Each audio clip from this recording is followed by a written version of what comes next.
Frieda stellt sich und ihre Familie vor.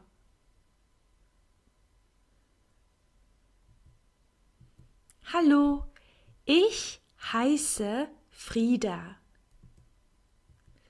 Ich bin 7 Jahre alt. Ich wohne in einem Dorf namens Baumberg. Das ist meine Katze. Miau. Das ist meine Mama und das ist mein Papa. Mein Papa arbeitet als Lehrer. Meine Mama ist eine Ärztin.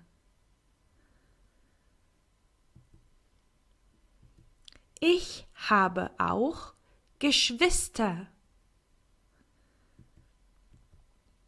Bruder,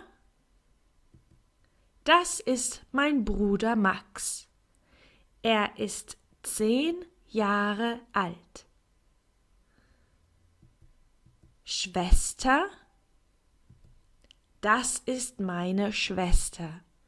Sie heißt Maike.